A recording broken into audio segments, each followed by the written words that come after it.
If your life is not complicated enough, you pick this hobby you get involved in, and it has all these different pieces, and they, with the common denominators, and these different things have to be separated. I mean, like magazines, whatever it is, by chambering, by caliber, right? By type it in.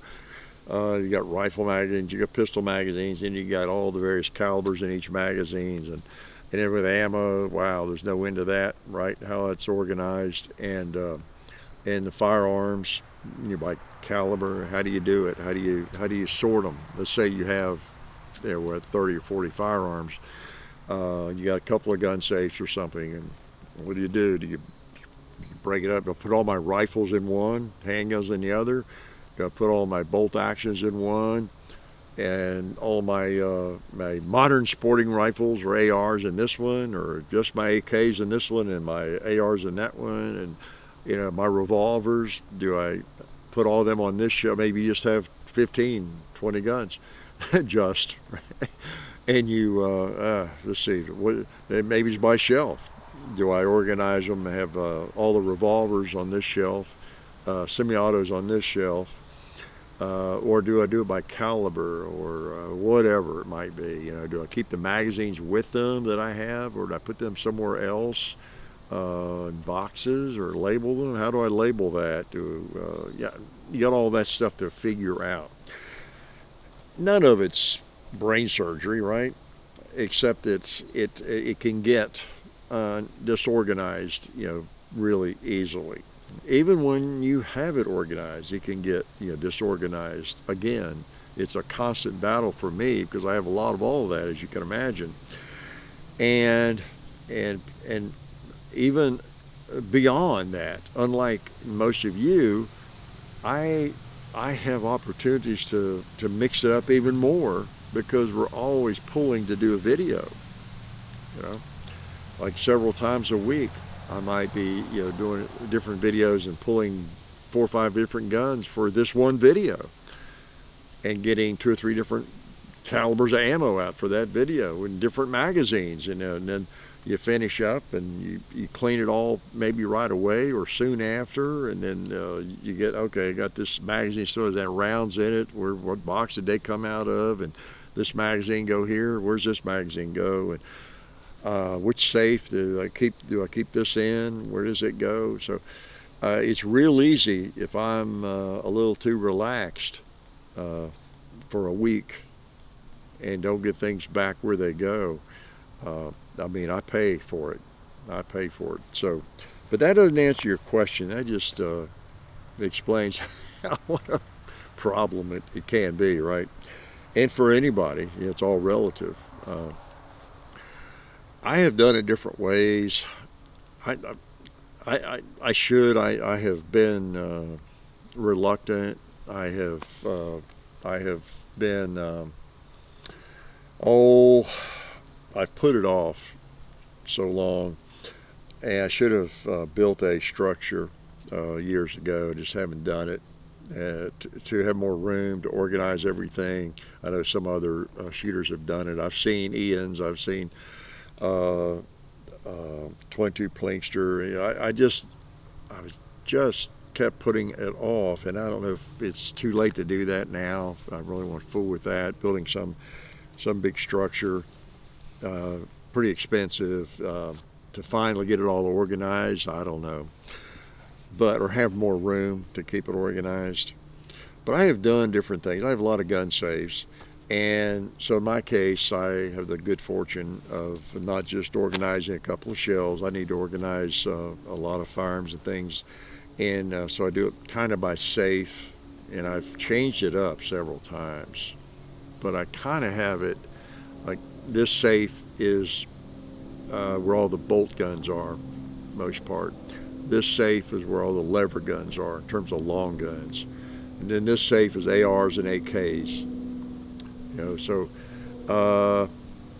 and I've got one that's just kind of random overflow. I don't really have one for shotguns exclusively, and that kind of thing. And you triage things too. As you know, if you have a lot of firearms, maybe you have one gun safe and you got more firearms than will fit in there, whatever. Well, the guns that don't go in the safe are your junk guns, your less expensive guns, right? You're constantly triaging. So, okay, I bought that gun. That thing's pretty expensive. Something's going to come out of the safe. That thing's got to go in the safe. You know, you end up playing that game, don't you? So anyway, I try to organize it with something that makes sense by safe. Like right now, if I want to get my 1886 Winchester out, I know which safe to go to. It's more for my own sanity. I've had them just kind of mixed up at times too. If I want the bolt, I want to go put my hands on the G98. I know what safe it's in because that's where the bolt guns are, right? But again, there's some that just don't fit, you know, and yeah, it's crazy. It really is. And I even have had spreadsheets with lists where I keep them and all that. Then I changed up, and all that was out the window. Handguns, I do have one place where all the Glocks are in one of the safes, you know, and that has helped a lot with that. And I kind of keep revolvers in one area, Colt single actions in one area. You know, you have to just to keep your sanity, right? So, you know, lots of ways with guns. In some ways, guns are not as much an issue. You sort of figure that out. It's all the accessories, isn't it? Like the ammo. If you got ammo, you know, keeping it, of course, somehow organized by caliber, you know, chambering. Right? That makes sense. I do that. I'm sure you do too. And I keep reload hand loads, you know, separate. They're usually, unlike I used to do, and probably most people still do, I load so much and shoot so much. My hand loads, I don't change loads. It's all the same load, and I write it down on the container, but I keep them in kind of bulk, just in bulk. You know, my ammo can full of 10 millimeter or 44 Magnum or whatever. I don't have 3 or 4 different loads of 44 Magnum or of 44 Special. It's just one load. If I see a hand load, and I've gradually gotten to that point over the years, if I want something different, some specialty load, I'll just buy that, something different. I have one load for 45 Colt. I used to have black powder loads, made it even more complicated to keep all that separate, but I have one load. If it's a 45 Colt hand load, I can tell by looking at it, of course, it's a cast bullet. I know what powder's in it. I know what it is. I still have it labeled, but if I have a couple of ammo, that's what it is. You know, 44 mag, same way. 44 Special, 357 Magnum, 30. I don't have any 38s hand loaded. Well, I'm missing some. 45 ACP. You don't load as much of that anymore, but I mean, I know what the load is, but I keep that separate from factory ammo. Okay. And so that's changed. You know, get some shells and make it separate it and organize it. That makes sense. That's how I do that. Some other things like the magazines, that can be an issue. A lot of them look alike. You know, you can have, if you're a Glock person or a Smith & Wesson, you got lots of magazine, different chamberings, calibers even. They look alike. So you do need to somehow organize those. And I tell you, I've got this highly sophisticated system for that. Well, I try to keep one in the gun. If there's something I shoot a lot, I might have another one handy there on top of the safe or something. But I keep them in this really sophisticated pouch called a Ziploc bag. You know, and it's right on the bag, 10 millimeter.